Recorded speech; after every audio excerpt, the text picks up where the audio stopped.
Oh, yeah, welcome again to the Campfire Project. And today I have with me, first of all, Doug Garth from Victoria. G'day, Doug. How are you? Good, thanks, Alan. Yourself? Pretty good, thanks. And I've also have John Hope from the Central Coast. How are you, John? I'm great, Alan. How are you? Fantastic. And Nathan Simmonds from the UK. How are you, Nathan? I'm doing good, Alan. Good to be here. Thank you. Excellent. Now, all of you have been by the... I'm not going to go into a lot of description about what you guys do, because that's going to come out in the conversation today, I think, because I really want to start promoting to people, instead of going through a long introduction for each person and moving away from some of the things we're going to be talking about, for those people to go in and have a look at the talks that we've already done, because the one-on-one chats that we've had are all there. And it'd be really great if people went and had a look for those as well. They're in the one group there that's advertised there as a big thanks. And I put everybody who's been by the campfire with me, I put their names and links in there. So we'll get started on it. One of the things that we've been talking a lot about is, you know, families and children and everything else. But one of the things that, John, you brought up earlier on when I was talking to you today, angry boys and what happens when they lack guidance. And I thought that's probably a really appropriate thing to do and to talk about, but also not just talking about, we did have somebody say at one stage they would love to hear our input, what we went through, what are our feelings on it as having been involved in those things. So to draw out as much of that as well, because people then get a better understanding of, you know, where we really come from. We're not just people with an opinion, but we've got experience behind it as well. So, John, would you like to start us off on that when we talk about angry boys and what happens when they lack guidance? What was the reason for promoting that in your mind as a great subject to talk about? Well, two reasons. It hits home personally with me because I was like that growing up. I grew up in a broken household like most of the people on this planet. I had access to my father via the telephone. He was very present on the telephone, and I had a mother who was an extremely highly functioning but alcoholic, narcissistic person who, I ended up having 20 years in the police, and I never came across anyone scarier than my mother at 9 o'clock at night. So that set me with a skill base from a young age where I learned to cope, learned to deal with, people that are hard to deal with. Then I got into martial arts. I ended up getting a 4th Dan. I was had Australian title in fighting, but I learned to channel my energy at a very young age where, it's, and we talk about mental health today, and it's all about changing your mindset, you can do that by changing your physiology and your self-talk. Then it's about actions and results, and in the actions and results, you apply some actions. If you don't get the results you're after, it doesn't matter what it is, any part of life. You go after those. You're going after a certain result. You've got to put a certain action in place. Now, I learned through martial arts that the first thing you do is you change your physiology to change your mental state.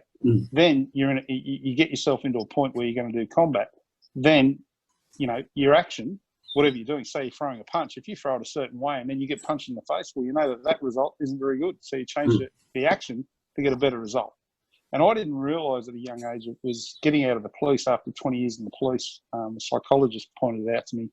I did this naturally, which most people don't. So I'm supposed to suffer heavily from PTSD, which I don't. It is something that's documented and there, but I don't have pills or anything like that. But it's only because of the way I do it. So, and I think society. And this is what I'm going to throw back to you guys. They've sort of gone away from that a bit. You got football, and when I talk football, Nathan, I'm talking about not the round ball. I'm talking about actually, where you actually hit people, not where you go, oh, he hit me and fell over. And it's those sort of things. And going to the gym, it's good for channeling negative energy, but it's more of a thug based. There's a bit of thuggery there. And same as MMA fighting, it's thuggery, whereas you get into boxing or martial arts, it's very strict with discipline. And you've got a very big hands-on coach that shows you how to get from one area to another. And also it teaches goal setting at a very young age because it's a belt system. You do the requirements of that and then you set for the next one. So Yeah, that's sort of the area. I think our society as a whole sort of gone away from that a bit. We sort of and a lot of boys in particular, and some girls need that. You know, they need that direction, but they need that release. You know, that energy builds up, and it can come out in a bad way if it's not channeled in an appropriate positive way. Does that make sense? Mm. Absolutely. Yeah. So I know Doug's working with people with that sort of stuff. So yeah, I'd sort of put it over to Doug and see what he thinks on that. What's his experiences with the boys he's working with?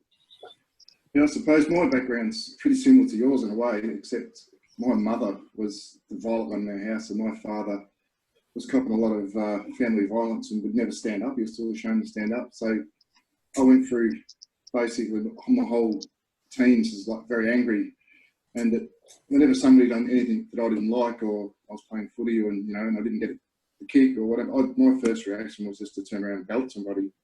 So I basically just went towards thuggery, and I had a lot of friends that weren't really my friends. They were just a bit worried that I'd turn on them. So I sort of had that little pact. But being involved in the footy club and taught to channel my anger towards the footy was fantastic. Like it took a fair while. It didn't happen overnight, but once my game started improving, I started getting rewarded for doing good things. The bad things slowly dropped off.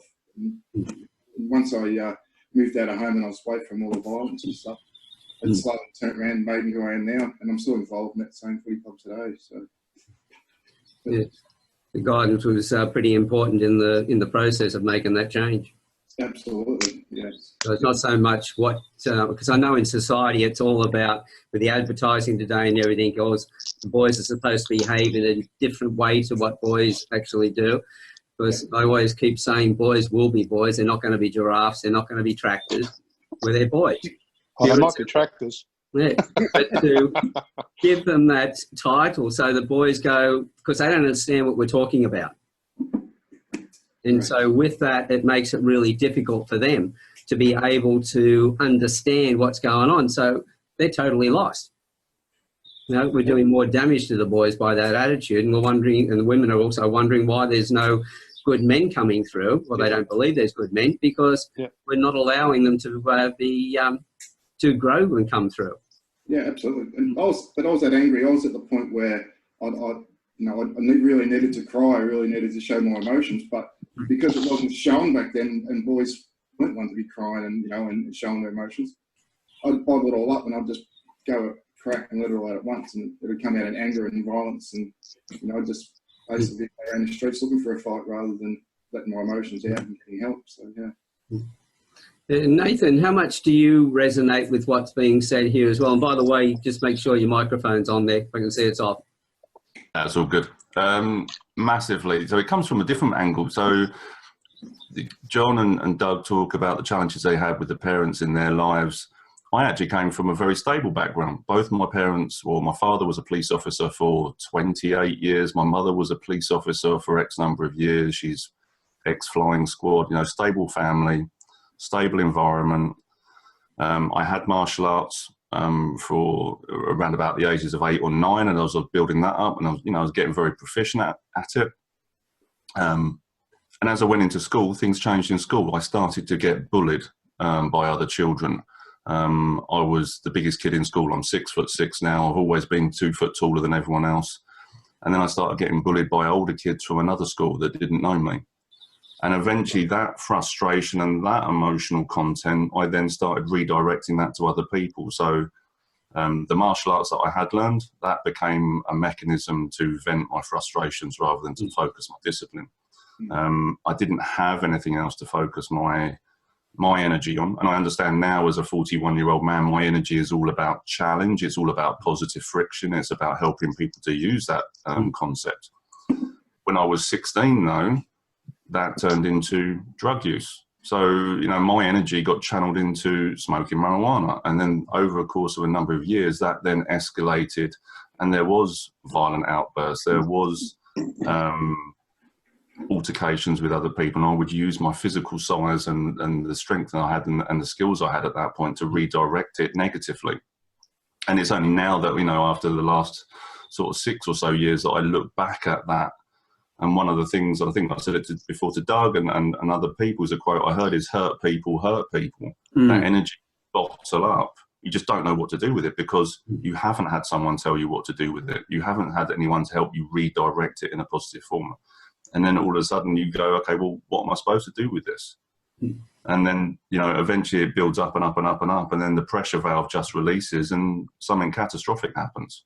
Yeah, because I know talking to Doug and to John before about this, they've talked about how when they got into martial arts, or in Doug's case, as he went from being the bully to turning around and what he experienced in football, it was the guides that they have with them. So Nathan, in your case, what sort of people do you have around you when you were first learning martial arts? Back then, not many. I didn't know, and I didn't see them as that either. So I only remember maybe 1 or 2 teachers at school that were helpful. I think others didn't know what to do with a young man of my size and with that energy. They just didn't know how to help me.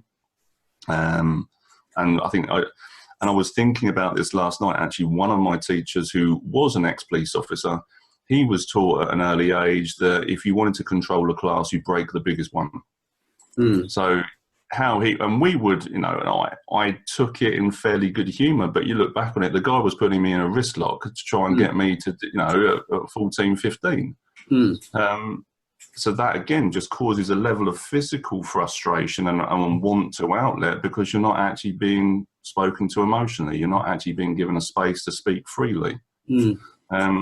So there weren't many of those role models around, and I didn't go looking for them, and I don't think there were men out there equipped potentially to be those role models. And that's one of the things I just in hearing you there in what you were saying, that I'd be wondering about the guy who actually had you in that wrist lock. Why was he in that state himself? What was his background? How did he come through to be that type of a man? Yeah. When I first met Doug, I met Doug through the interview that you'd done on the project where you had been a bully, but understanding how it turned your life around and what you were doing now. And I got bullied all the way through school and hated it. So when I heard Doug talking and the way he was talking, I thought, he and I have got to connect because I like this guy. It's lucky we grow up past the crap that we live with. But, Doug's all about the helping people to understand why people are the way they are. Now, I was lucky when I got into, because of the bullying at school, I thought, right, I'm fine. I'm no longer at school. All that stuff disappears the moment you walk out the school gate and you finish with your studies. Found it at work. It was in TAFE and back in those days, it was the old PMG training centres, and doing my apprenticeship, and it was going on there. So I thought, right, there's only one way to fix this. Get in and do martial arts. I looked at doing some bodybuilding and building myself up, because all of 5'5", and that was about it. So I needed to get some size, and quite weedy as well. So I thought, right, I'll do both of those. Met the guy who was teaching the karate, and in the first, I thought, right, I'm going to learn all about how to defend myself and watch out. And I was going to knuckle all those bullies. But in my case, the Harold, the old guy who was running the centre, as he pointed out, he said, you're doing this to protect yourself, you're doing it to protect others.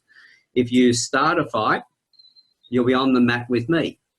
And he lived by what he said, and the way he taught, there was nothing but respect for him. Like Doug, you were talking about the coach that you worked with and the respect you have there. That guidance is absolutely necessary, because without it, you can go down any path. Absolutely. And the thing for me was that people say, that you're welcomed in the footy club when you're noticed for the first time. For me, the big turning point wasn't being noticed in the footy club. It was being noticed when I wasn't in the footy club. When I was training and when I wasn't there and I didn't take the games. That's when I felt like I was welcome, when people come looking for me. Where are you? What are you doing? And guide me back into that footy club and making me feel welcome. The way other parents said, didn't really like having me around because of my history and stuff, but they got used to it, and it's just been able to channel that in the boys and that, because just about everybody that I know who's out there, who's been through tough times and now out there working with youth, or a good number of them, have come from the other side of the track. they're now talking to boys that were like them before, which is absolutely brilliant, because it's not about your past, it's where you are now, but how to get that good position where you are, that's the important thing. With your martial arts, John, how did you get started into that? What got your interest? My father, I had a very smart mouth as a young kid, and I was a very fast runner. And he said, you can't outrun them all the time. You're going to have to learn to back yourself up. So at the age of, I think I was 11, he got me into Taekwondo. And our Taekwondo wasn't like the Olympic stuff you see, where they dance around with the little targets in their chest. Ours was basically you stand your ground and it's full contact with no padding. You know, and once you're black belt, it was you try and limit the hands a bit, but it's if you can kick someone in the head, it was up to them to stop it once you get over. Not at the start. It's not a bullying concept, but it was a very, very high end. You just can't get that sort of training today. So I got in it, and like you were saying before, Alan, you know, where you all got into martial arts, it wasn't for the ability to fight; it was for the confidence to fight. And it's all about building confidence, and then confidence is about getting away from whatever the thing is, the fear, your fear of being bullied. To get over that, you needed to get the confidence, not the ability. It doesn't make you you know, like most people don't realise when you get a black belt in martial arts, you can't fight. All a black belt is significant of is that you know the basic moves. You know, do a front punch or a front kick or a side kick. You can do that. It's not till you get the second or third dan, particularly in Taekwondo, where that's when you're actually putting it into a combat thing. So it's So basically, to answer your question, my father got me in there because he thought I was going to get flogged. And I said, they can't flog me, Dad. They can't catch me.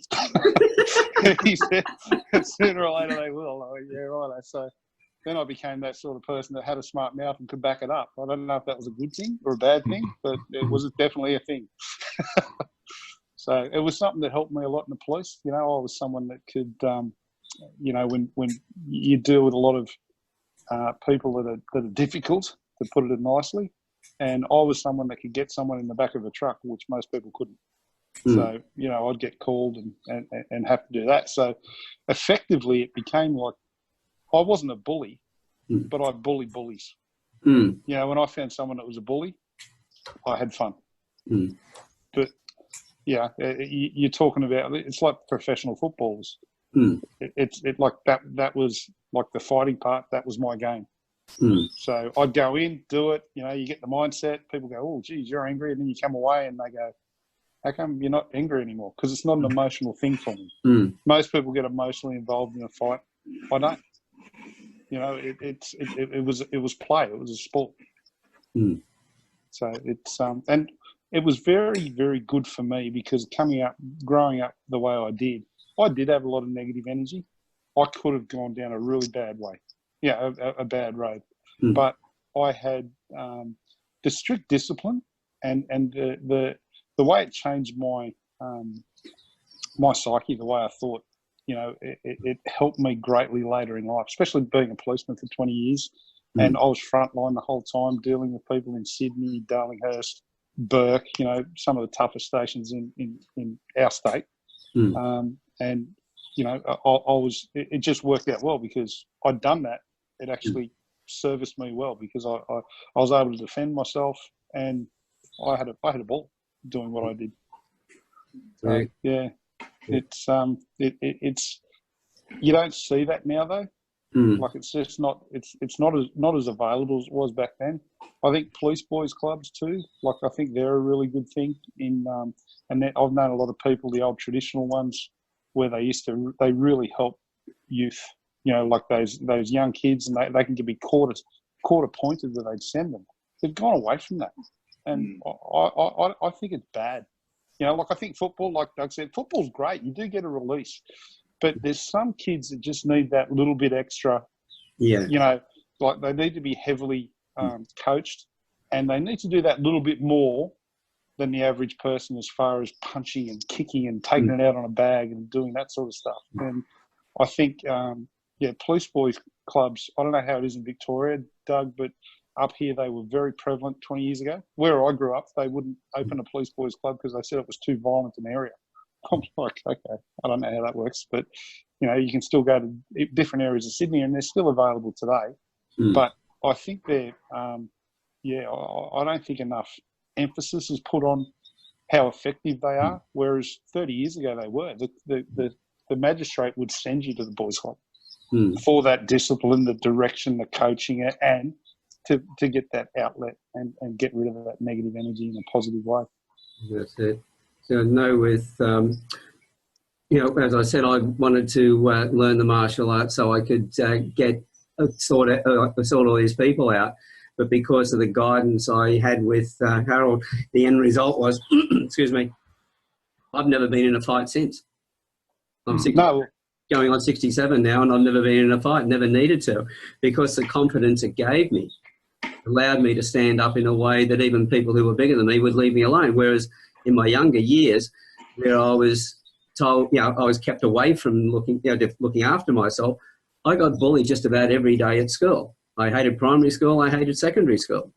But it comes down to the guide. I believe it's not so much whether boys should be or shouldn't be learning martial arts or those sort of things. It comes down to who's teaching them, what guidance they're getting around it. Yeah, it's like a mechanic. You get a good mechanic or a bad mechanic. Absolutely, 100%. So I think there's a resurgence now. So one thing that stuck in my brain over the last kind of couple of years of study that I've been doing is I heard that they didn't teach philosophy to Greek men, thousands of years ago until they were 30. And before then, what they would teach them is Greco wrestling. And in doing so, what you would do is you would learn physically how to overcome your problems. You would learn to kind of mentally focus on solutions, how to get out of physical movements, how to get out of physical locks, kind of the physical representation of the philosophy. Then at 30, you would then learn philosophy. You would learn Socrates and all these other people, and all these different thinking. And I think there is starting to become a resurgence of it. And okay, the next thing is going to be those male role models and the teachers, because you're now seeing a huge wave of people doing Brazilian Jiu-Jitsu. The MMA, that is thuggery, at its highest level. I think, it's quite brutal. But there's more people studying Brazilian Jiu-Jitsu, and that isn't about the thuggery. That is about how do you grapple with the situation? How do you take hold of it? How do you overcome the obstacle? And the prime philosophy of it is to keep rolling. Well, you know what? When I was 14, that was not a philosophy. To keep rolling with the philosophy or with the principle. It was, you hit a problem, you didn't like it, you weren't good enough to deal with it, you go away from it, and it's still a problem. And like you said, Alan, you get older. 10 years later, you're dealing with the bullying at work, and I did exactly the same. Or 10 years later, I'm still covering it up with a negative, toxic behaviour. Because I wasn't doing that as kind of as a principle or philosophy. Now, even if you didn't do the Brazilian Jiu-Jitsu and you heard this principle of keep rolling, you might kind of, well, actually, what does that mean? How can I apply it? And maybe someone, even if it's a teacher of a different class or whatever, suddenly says, well, how can you apply that philosophy for your life right now in the situation you've got at 13 years old? And I think that we're starting to see this kind of resurgence of, I want to say, ancient kind of wisdom, but it's not. It's just timeless wisdom that just, it'll come back on a loop again, and we'll be hopefully, we'll get subjected to more of it. There'll be more people that can keep moving themselves forward. So, what do you think has been the impact on our youth because of the way we've been, the boys and girls as well, in the way that we've been doing it? We've been getting softer and softer, where it's been, wrapping everybody up in cotton wool, and not really dealing with issues, not getting boys into the physical activities. Yeah. What impacts have you seen over, especially with you, John, with the police force and dealing with people in situations every day? What have you noticed in behaviours? Have they got less controlled over time, or what sort of other issues have come up? I think it's more, society as a whole, we've become, they throw around terms like nanny state, female energy, greenies, tree hugging, that sort of thing. And I think that has been the main impact. And like, we're in a society now that if you're the biggest whinger, you get the most attention. Whereas when I was younger, if you're a whinger, you're a frigging whinger. And so I think it's more like the squeaky wheel gets the oil but but in a negative way, because we're not dealing with the harsher issues, and it gets too hard because people just whinge about it. And there's always you can never please everyone. Like, that's one thing that taught me in the police. Every time you turn up, you can't please both sides. Unfortunately, we live in a world where there is a winner and a loser, and the winning and the losing, people focus on the winning and the losing. You got to focus on the stuff that gets you there. If you're doing the wrong thing, you're doing the wrong thing, and you need to be accountable. And I think we don't have any accountability. Like, you get like the greenies, and they brought in all that insulation and spent all that money, and then how many people got burnt and died because of how it was flammable, but they weren't accountable for that. Do you know what I mean? The focus wasn't on reality. The focus was on costs, and the focus was on, the more bad things that happen to you, the more things you overcome, the better developed person you become. It's as simple as that. You've got to have the tools. I think you've got to have the tools and the education to be able to overcome it as well. I think it's when you look at a generational thing, kind of what we overcome and what we deal with. So if you go back 100 years, you've got World War One, you've got World War Two about to kick off, and all these things. And then people that came out of that didn't have the mental health support that we have now, or the understanding. It was kind of stiff upper lip, crack on with it, do what you needed to do. I know of stories of guys that came out of that and they just never spoke about it ever again. And they never spoke about it to anybody. But that's emotional damage. Absolutely. And that's where PTSD comes from. Absolutely, but they didn't have a name for it then. It was a case of, well, have a cup of tea and crack on. That's what it boiled down to then. But then what happened out of that is kind of generationally, it got softer and softer because they didn't want their kids to grow up in that. They didn't want their kids to experience it. And then it turned into kind of the baby boomers, the Gen X idea. And it got softer and softer. And we swung so far the other way in the space of 30 to 50 years that there wasn't this accountability. And it was like, well, you can have whatever you want, and there is nothing bad to talk about because, we've experienced this thing at such a high extreme. We've now come back the other way. Now, as we start to experience it, it's like, hold on a minute, we've gone too far. We need to pull this back, and we need to create that accountability. And there are now more men like us sitting around this virtual campfire that are willing to be role models because we know what's missing, because we know what we lacked when we grew up. We could see what our parents didn't have. And because of that understanding, it's like, well, hold on, we need to be accountable because actually some of this is our work. And it's going to be my daughter who's 6 now. It's going to be important that I make sure I do get this right because she needs to know better than what I knew, and I need to know better than what my parents knew. Yeah, and I'm not exactly right. And they've got to have the mental health coping mechanisms too. So they've got to be able to do it. You can't do it for them. Yeah. A lot of people think they're being a good parent by doing it for them. Kids have got to go through stuff. That's how they learn. Yeah. And I'll give you a prime example. My daughter fell off a swing. She fell off a swing at 6 foot, landed on her face, and she's 4 years old.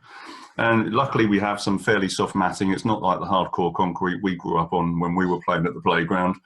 But she split her lip. But it's a case I took her through that emotionally. Okay, right now you need to focus. Right now you need to do this. You need to rinse your mouth. You need to spit it out. You need to do this. You need to dust yourself off and go again. And it was a shock for her. And it's something that, what do you need to do? Well, I need to make sure I keep looking forward. I don't want to look backwards, because the fact that she looked backwards was the reason she fell off the swing. So she realised it was her mistake that caused it. She realised that she was the one that fell on her face, but she also realised she had to focus through that situation in order to get herself back to where she needed to be. And I don't know how other parents would deal with it. I don't know how other kids would be brought up with it. But it's just that moment of, okay, well, how do I get this person through this emotionally stably, physically stably, so actually they can progress it, As I see it, there would have been a lot of parents who would pick the child up, wrap them up in cotton wool, because the parents get into that emotional empathy where they've got to try and protect the child. But you went through the emotional empathy. Of course, I know that you would have recognised the pain, you would have felt the pain, but you look for a solution. You're going to that compassionate empathy. How do we move on? How do we take this to the next level? It's emotional empathy. Whenever you get on that board and you stay with the person in that, you lock them into that state. And so they say, I share a problem with somebody and it's hard. No, you duplicate it. Two people are carrying the same problem. The person who passed it to you still got the same problem. But if you sit down with them and go, right, I can see your pain, I can feel your pain, but, you know, let's look at the solution. How can we actually change this? That's when you do that person on. Yeah, and then just to make sure that I wasn't completely emotionless, at the end of it, she needed a big hug. I said, what do you need right now? She said, I need a big hug. So then we spent 5 minutes having a hug. Yeah. And then she got back on the swing and cracked on again. Yeah. You do that. At least you got back on the swing. Then you go away and have a cry. Yeah. Yeah. I did it with my boys quite a few times. The thing, you know, they're always having accidents. I broke both my wrists in one accident, so my number 2 son later on broke 2 wrists and a collarbone. To his dad, hey, whatever you do that, I can do better. Most of the kids we have here come here with so much emotional baggage, and they've never really been taught what that baggage means to them and how to control it. And the small thing goes wrong, they stub their toe or they shove their finger in the door, and they just lose all control. Like, they'll smash stuff, they'll throw all their stuff around the lounge, and they've never really been taught, you know, that anger is just another emotion. It's the same as being happy. It's what we do with that emotion that makes a big difference in our lives. And we spend a lot of time with the kids we have here just teaching them, you know, take a deep breath. You know, I know you're angry, but you've got to channel it in a way that, you know, that it's not going to harm anybody else or yourself. And most of them come around after a little bit, but yeah, some are more challenging than others, of course. But yeah. Anger comes from fear. So once you identify the fear and show them a safe place in the fear, that's one of the things with the martial arts that we did. Like, if someone's throwing a punch at you, when you get into a fight, it's a very emotional thing for most people, unless you're a trained person. Oops. Are you there? Yep. Sorry, I'm getting phone calls. And yeah, so like I teach people that when you have someone throws a punch, it's got to come through a window in front of you. So all you have to do is either move to the side, block it, or one thing I teach is you got a good fist, punch that window. You punch their fist, break their hand. But once you know that you can do that, there's no fear. So when someone throws a punch, the fear's gone. So once the fear's gone, the emotion's gone. Once the emotion's gone, the stress is gone. And then you can, and that doesn't, fear clogs your brain. So, because fear comes from your head. Sorry, I'm just putting it back on the thing. So you just got to, you got to control that brain that's that's years old, designed to, you know, deal with a saber-toothed tiger. Get rid of the fear, and then you don't get caught up in the stress. Yeah, and getting rid of the fear is not, you know, as people think, oh, what do? I throw it over there. It's changing it. If you know, because what we've talked about, when you have the confidence, you don't have fear. So it's not getting rid of the fear, it's building the confidence. So the fear no longer exists. The fear's got nothing to feed on. Yeah, and it's still like I had in the police where I was 6 meters from someone, no, probably 10 meters from someone. They were shooting a gun. They'd taken a gun off a constable and they were shooting at us. Now, I could see the muzzle flash of the gun and hear the bullets hitting the brick wall behind my head. But I never really was scared because I know that when I was there, I was trained how to use a gun, and I knew that there was a very small chance that it was going to actually hit me. If it was going to hit me, there's an even smaller chance it's going to do any real, you know, it's going to kill me. So whereas other people get caught up in the emotion, so you got to identify the fear, and I wasn't scared because I knew that. Like, I got out of there. Like, I didn't stand there and go, ha, you're not going to hit me. It wasn't that sort of thing. But I just had to move 3 meters and I was out of range. But people go, oh, don't you get stressed and PTSD and all that? And I go, well, no, he didn't hit me. Because I know that if I was behind the gun, I'd have trouble hitting him. So you got to identify the fear and find a safe place in that fear. Even if it's artificial. I was going to say, part of that fear, you know, is healthy. You know, fear is there for a reason. Like you say, that part of your brain is to keep you alive. That's right. That's right. But what we get caught on, and how I've learnt it more recently, is you have kind of these two fears that sit there. And one is the fear of not being good enough. and the other one is the fear of losing love. And we get caught in those, but our body responds in exactly the same way as if we were seeing a saber-toothed tiger, which is preposterous, but that's how the body works. So then that fear comes up of, I'm not good enough. You're saying I'm not good enough. I'm going to lose, my people are going to think less of me if I am successful. People will think less of me if I'm not successful. And your brain starts going round. And then, like you say, it turns into that frustration. And you're just like, well, what the hell do I do with this energy? What do I do with being not good enough? And the analogy that comes up when that frustration comes out, and I say to people, if you've got a drafty door, you adjust the hinges, you don't kick the door off it. Yeah, it's understanding that, but we just don't know where to do it because we haven't had a role model, we haven't had a teacher, we haven't had the guidance. So the easiest thing to do is throw a foot out or throw a punch out, and whatever it is that we think is causing that frustration and causing us to feel like we're not good enough. Absolutely. You're just saying about the tribal side of things. I sort of explained that to some kids that when I was growing up in my family, that was definitely like a tribe. And if I wasn't out there showing aggression, if I wasn't out there being as tough as my brothers, they would look down on me. You guys were saying about your martial arts and your fighting training. That the first time I ever copped a punch was my brother actually came up to me and said, "Do you want to learn how to fight?" And I said, "Yeah, awesome." And he gave me a full-on punch to the forehead and said, "First thing is ready for anything." And that sort of snowballed from there. So, but yeah, it was definitely like a tribe. I'd go home and they'd go, what happened today is getting a fight. Did you beat a guy up? And it was. If I had gone home and said, I'm not really that tough, I don't want to fight, well, I would have been kicked out of the tribe, so to speak. And it was the same for me. It was that fear of it not good enough. My brother was the toughest kid in school. He got expelled for fighting with their headmaster. So, you can't elevate above that. So when I started getting picked on by other kids, I couldn't tell my brother.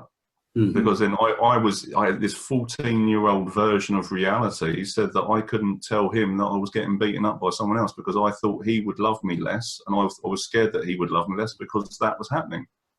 And then it turned, and that fear just turned into the aggression, and I redirected it somewhere else.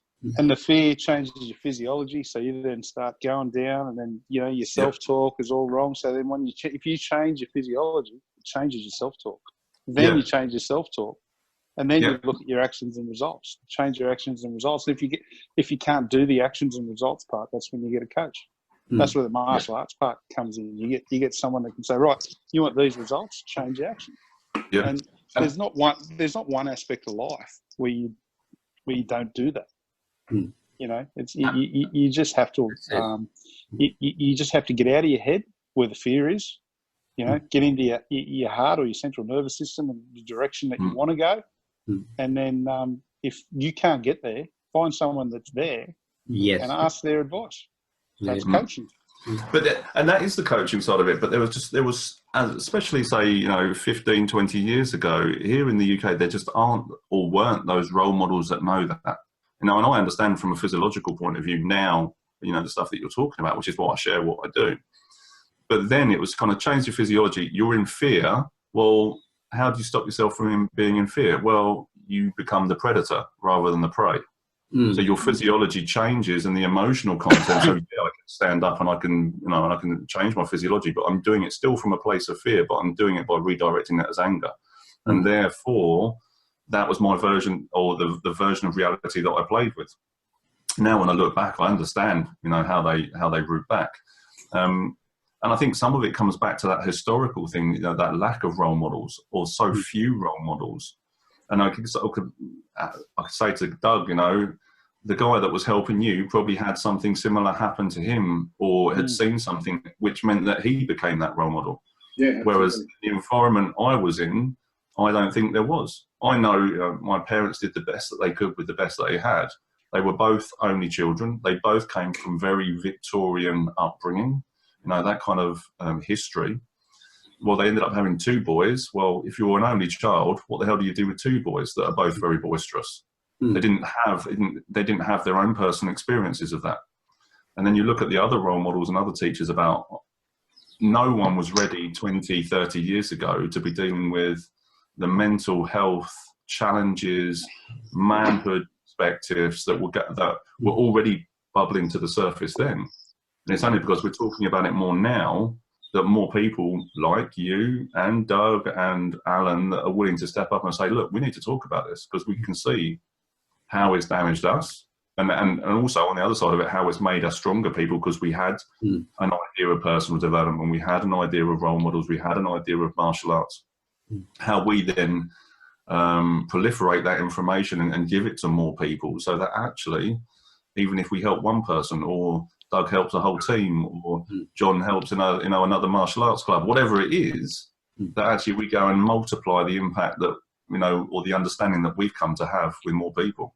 Absolutely. When I went to school and you're aggressive towards another student or you're angry, you get into a fight, the first thing the teacher wanted to do was put aggression back on you. You'd get the strap, you get the rule across the knuckles. So they're trying to solve aggression with aggression, and it just doesn't work. Yeah. It's the old pyramid. You've got your aggressor, you've got your victim, and you've got your defender. And in that case, along comes the teacher, and that is the defender, and automatically turns into the aggressor. And so people then start rotating around, and we just keep going around that triangle from point to point to point to point, just coming back. And so it's breaking that cycle. I believe that everybody is a coach, but there are so many coaches out there that, like a lot of life coaches and others, that shouldn't be in that role. They're sharing the wrong message.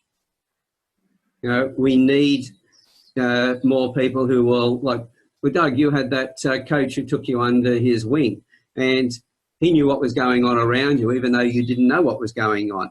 You felt that you belonged in the club when they recognised your absence.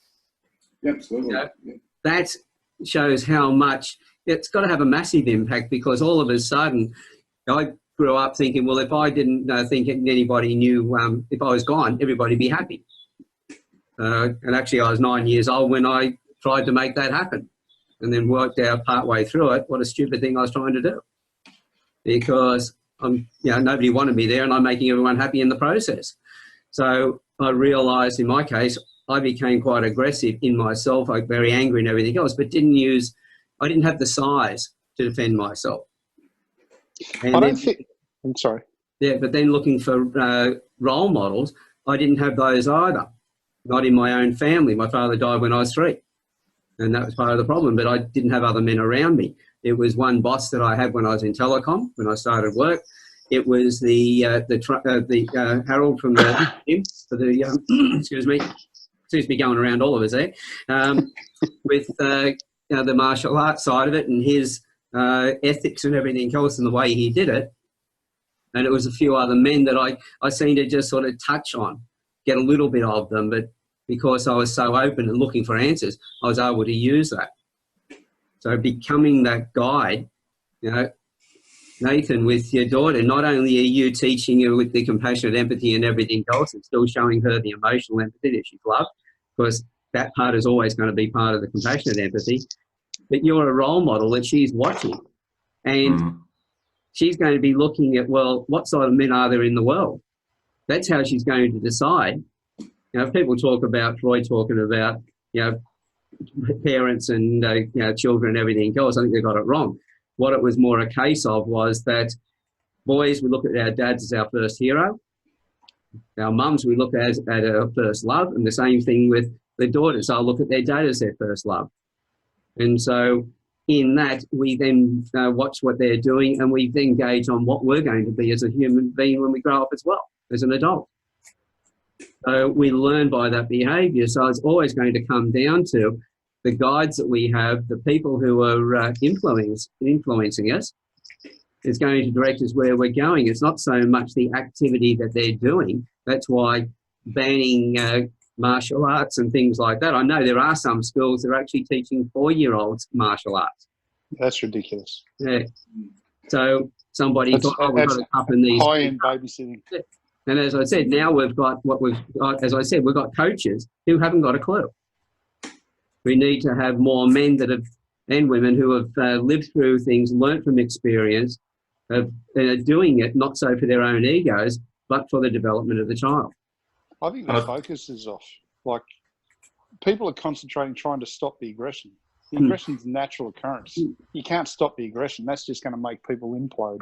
I think you need. It's all about channeling it, and like you can have a coach or whatever, but a lot of it falls back on. We come from a society of broken families, and it's heavily impacted by guilt. Like so many single mothers out there, they get the anger because of whatever happened with the marriage being over, where they don't want the kid to have any contact with the father, but then they're guilty, and the kids get away with everything, because of that, and the father's not around. When the father is around, he lets the kids get away with everything because he feels guilty because he's not there. So I think that's going to create a problem in itself. How you deal with that, I don't know. But when it comes up in anger in kids, anger's a normal thing. It's a normal, natural emotion. You got to find out why it's there, but they've got to get rid of it. You can't just go, I came angry. Okay, no, I'm not. You've got to get that negative stuff out, and it's usually through action. So you've got to redirect it. That's right. And I don't know. Some people can go for a walk. Some people can go and meditate. Some people need to punch the shit out of a bag, and that's me. And I feel better afterwards. But if I don't do that, then I'm edgy, and that's where it falls down. But schools, I think they teach it a bit.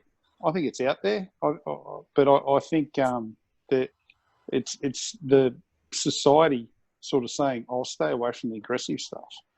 Stay away from martial arts, even football. Stay away from it because like we were talking about thuggery, but it's not all thuggery.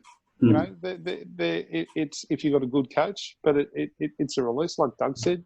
Kids get a lot of release going from football, like he did, but you got to have a good coach.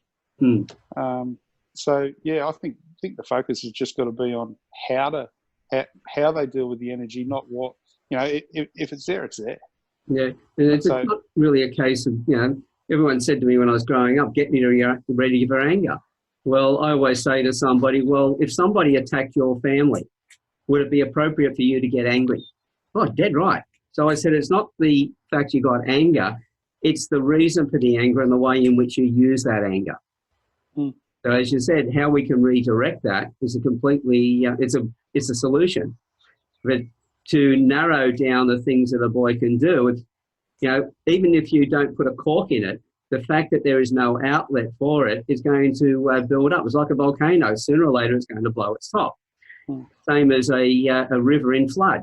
If you want to stop that flood from doing damage, you cause a few break-offs so that you diminish the amount of flow. You slow the flow down, or you diminish the amount of water flowing through the same area.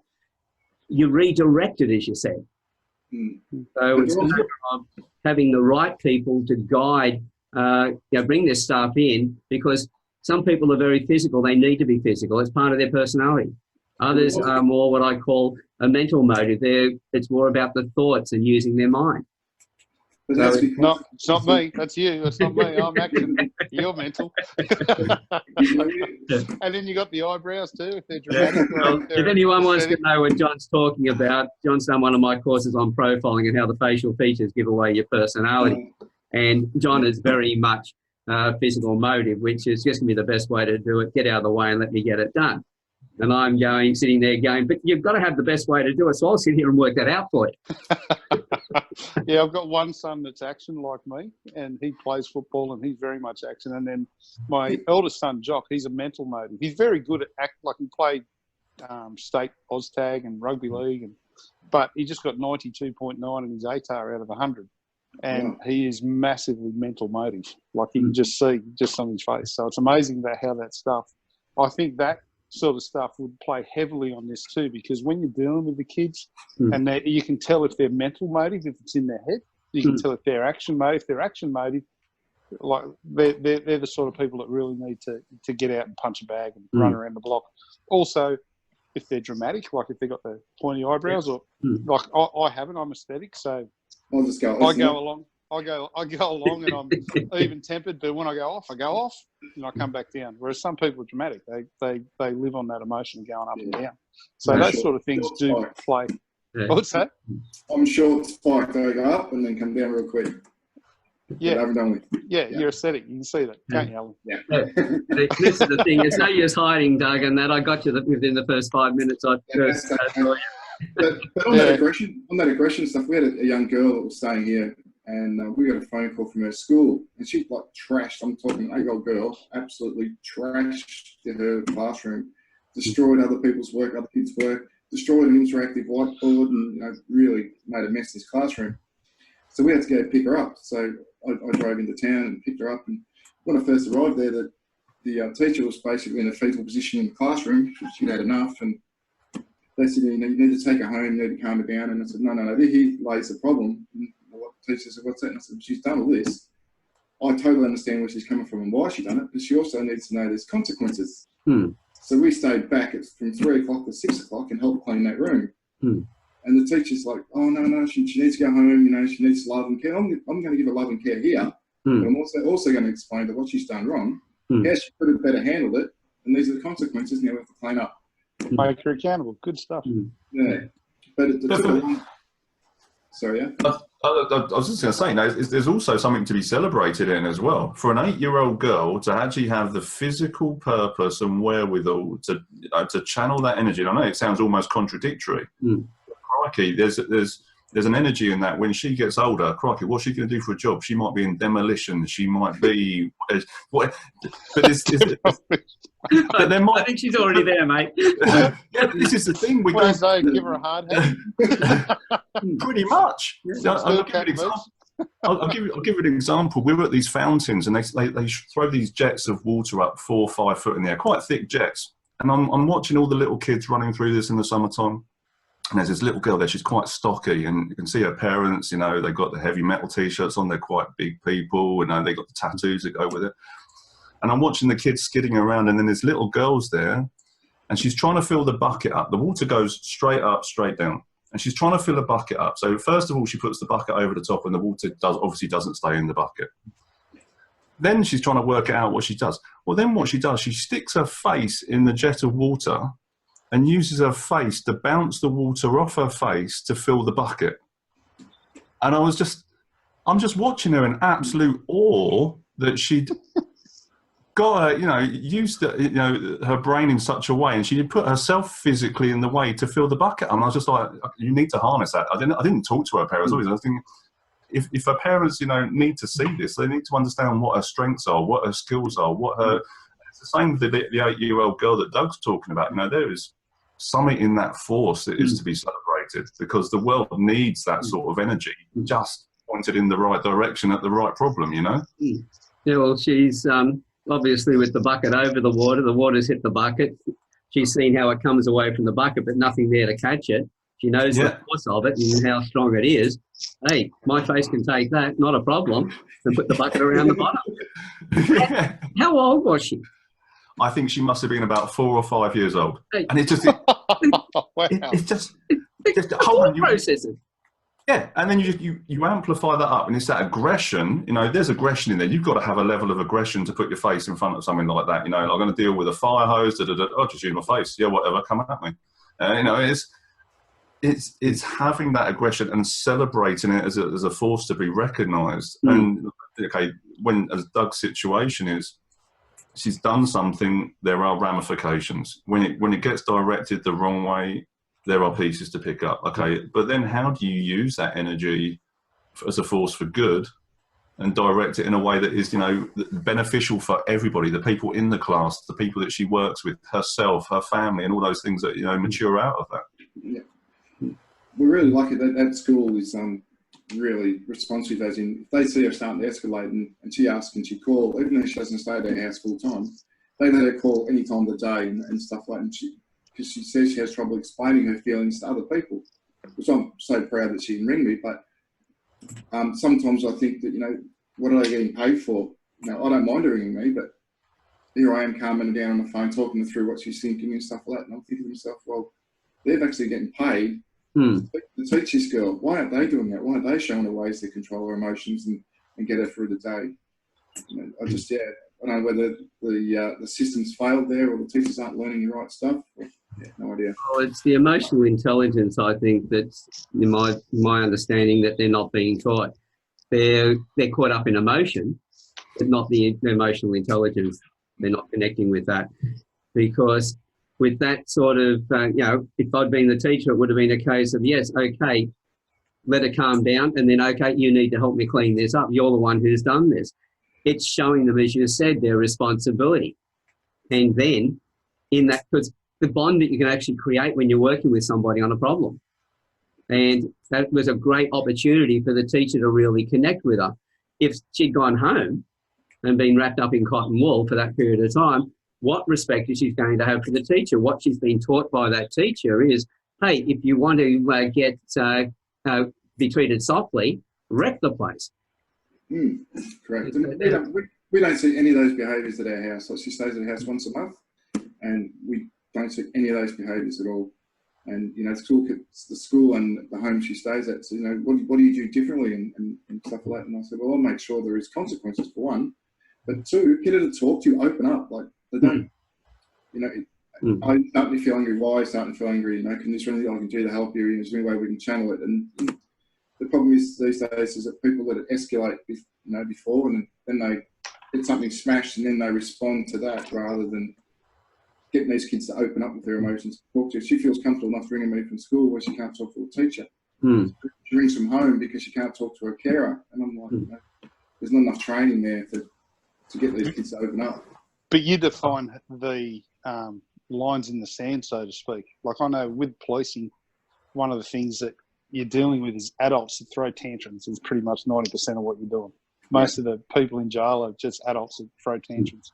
And when you define the lines in the sand, when you say, you do this, I'm going to chuck you in the back of the truck. When you do this, if you explain it to them, they tend to operate between those lines a lot better.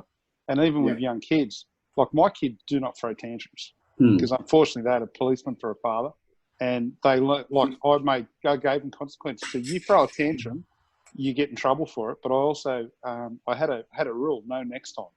So whatever you do, it's no if I say no, but if you carry on, it's no for the next thing you want as well. And yeah, you only have to do it once, but with the lines in the sand, they know where to operate between. And then even as young kids, they'd see other kids chucking tantrums, and they look at me like, are those kids stupid? Like they're going to get in shit. But they don't. That's the problem. There's no consequences, as you said, but they don't know where the lines are.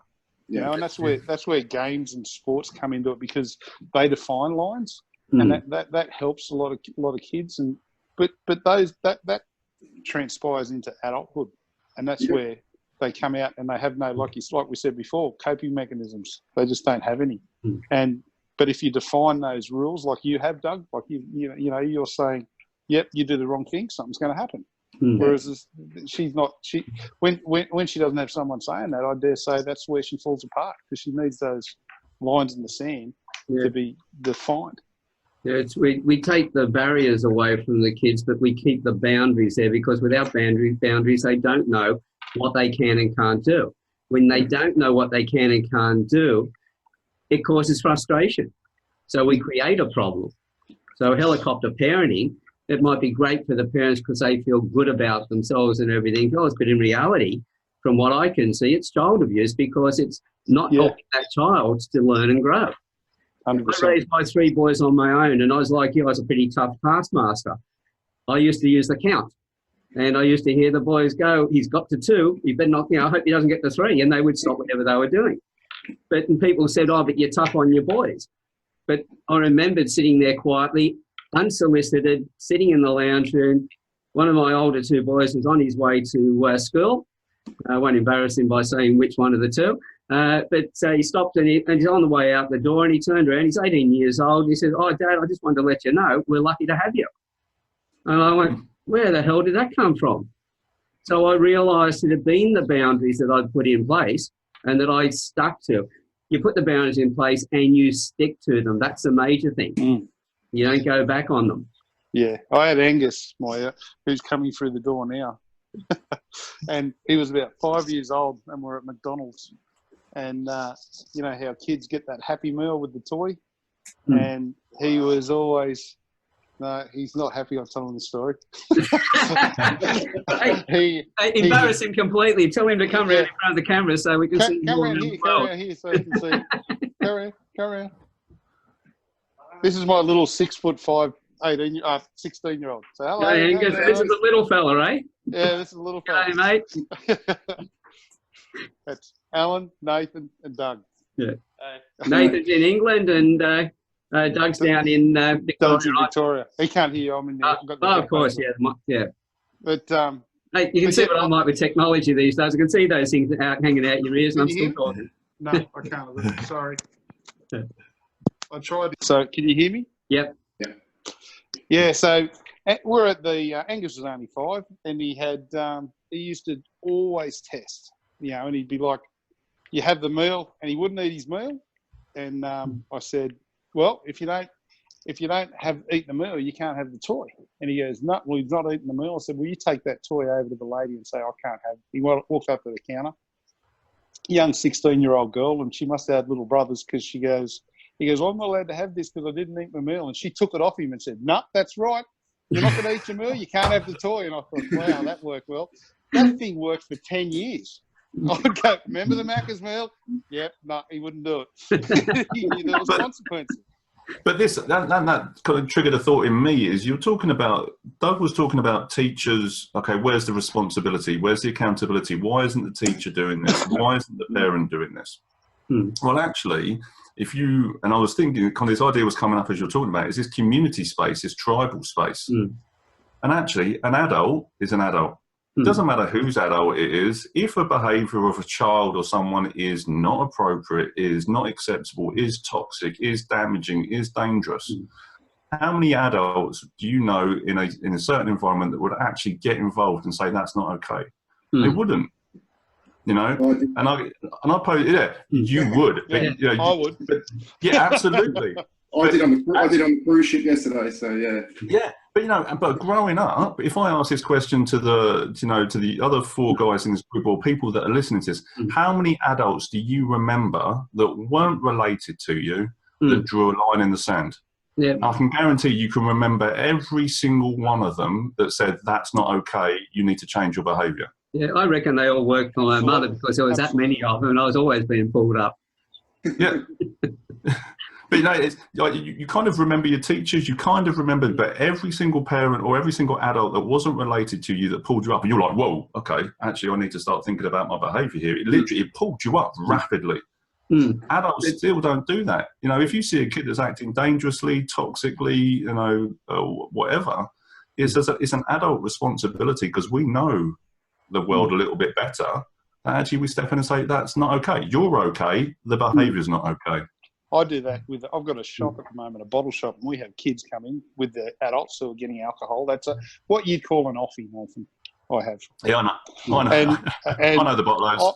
I get kids all the time, like they'll be 5, 6 or 7, and they're going, "I want this lolly, I want." And I said, "Listen, even if your mother says it's okay, I won't sell it to you because that's terrible behaviour and you don't deserve it." And usually the parents sort of go, but it's because they don't pull them into line. Yeah. And I don't do it in a nasty way, but the kid goes, and you just go, "Well, that's it." And I love you. I don't love the behaviour. Yeah. Cause and effect. You do that, you're going to get this. If you do something differently, you'll get something. The result will be different as well. But that's moving into another conversation, which I think will be a great title as well, because the whole thing is, why do people not get involved today? It's a political correctness. It's the things that we're not allowed to do. Yeah. I'm very careful about who I will actually say things to. Yeah, if there's a big guy on the train, especially if they're bigger than me, I still make comments to them, but I wouldn't talk to the women. If it's somebody who is my size or smaller, I usually don't say anything because the bigger guys, I can, if anything happens, hey, I'm the small guy. So it's not going to be on me. But we've got, it's in America, the Vice President, Mike Pence. There's what he calls the Pence effect. He will not go to dinner with a woman other than his wife. There are people who will not close their door if they've got a younger person, for instance, in their office. There's all these fears that we've got, and a lot of it is around the political correctness, but a lot of it is the extending of problems in that some people cause, that everybody now has become a victim of that. It's like the boys. Boys will be boys because that's what they are. That's what they were born. There is a certain process that we go through. There's a roughhousing and other things that we learn. And as you were saying with the wrestling and everything else, it's how we work out problems and understand things. So we really need to look at that. But none of that, I don't think, is really going to come into effect until we start looking at what's behind it, and with the people that are going to be guiding them as well. How many people have got the courage to actually step up and say, hey, that's inappropriate behaviour, and stay with it. Yeah, they can do it on an ad because it's nice and protected and orchestrated, but in real life, how do we get to that stage, which I think would be a great conversation for another Campfire Project. But as usual, looking at the time here and that, God, the time's gone fast. I don't know if you guys have noticed it. When you trying, so that's all right. When you get good blokes together and that, and you start chatting about things and you're looking at issues and trying to understand, well, how can we change things? It's always going to happen. Time does fly. And that always happens around the campfire. So thanks very much today, gentlemen, for coming. Is there any last words that you would like to leave for the people that are listening that you'd like to say before we go? For me, it's just that you can always be a man and a gentleman. I get sick of people saying I'm not going to open the door for it because we've got equal rights, but you can still be a gentleman just because you're a man. Doesn't make a difference. Yeah, well, I still opened the door for my first ex-wife when we were going to get divorced. I picked her up, opened the door for her, got her there. We went through the divorce, opened the door again. A few mates have said, yeah, you just wanted to get her home and that quickly so you can get back on with your life. But that was another point. But no, it's a man has the ability to be gentle. And that's the whole thing. A man who can't be gentle, as far as I'm concerned, is not a man. It's part of being all the aspects together, which I know that, and having known you and had conversations with you over time, and that all of you men fit into that as well. I was very surprised on the boat how many people were surprised that I opened the door for their wives or their girlfriends or their partners, and they just go, what are you doing that for? Because it's not hard to be nice, like, gee whiz. Yeah. Why do we do the things? Because we can do them. Correct. Yeah. What about yourself, Nathan? You got any final words for us? I think from the conversation we have, it's around about celebrating the energy. You know, you talk about young, aggressive, being young and aggressive. It's something to be celebrated. And the question is to ask anything of any emotion that we put up, especially the aggression and the ones that we aren't taught or educated how to use. Well, ask the question, what is the most intelligent use of my aggression? What is the most intelligent use of this frustration? What is the most intelligent use of this fear right now?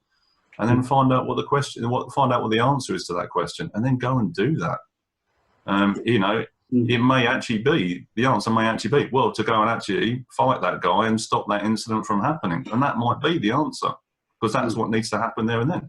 Or it might be, well, actually, I need to think about this and redirect it, or use that energy to help someone, or use that energy to demolish something or paint something, or whatever it is. And celebrate the energy and use it wisely. Yeah, so it's not so much about the energy, but it's all about, as we said before, the direction of it, how we handle it. Yeah. Okay. Any of our final words, John? I just think people need to take ownership of their decisions. We end up where we are in life is the result of our decisions. People develop a victim mentality, but at the end of the day, they've just made the wrong decisions. So focus energy, as you say, Nathan. Focus energy into your decision making, and make good decisions. Get out of your head, get rid of your fear, get rid of anxiety. Don't settle for what you don't want to settle for. Just make good decisions. Excellent. Well, thank you again, gentlemen, for coming on, and really appreciate your time and being sharing all your knowledge, which is really great. And to everybody who's been watching in, thanks again for being part of the Campfire Project. If there's men out there who would like to share their knowledge as well, get in touch with me, send me a private message or put a comment on one of the posts, and let's have a chat and see if we first of all get you by the campfire and then bring you into the panels as well. As you probably know, I'm starting to we've got quite a lot of great women in the group, and it's really been great. Some of the personal messages I've been getting has been that they haven't heard men talking the way that we talk around the campfire, and they're loving it. They're really enjoying it because it's something that they're realising that they enjoy having it in their life as well. So we're going to grow that as well. So, but, you know, put your comments. If you've got things you'd like to say, as I said, it's a safe place. Anybody who's disrespectful to anybody else, they're out. There's no question about it. There's no hesitation. There's no discussion. So if you want to put comments up and share some of something that might be personal to yourself, please go ahead and do it, and start talking to the men who are here in the campfire and share some of their knowledge, and hopefully that will help you with any questions you've got as well. But again, gentlemen, and to everybody listening, thanks very much for being here, and we'll see you on the next project panel discussion. Thanks, Alan. Thanks, Alan. Thanks, Alan. See you guys.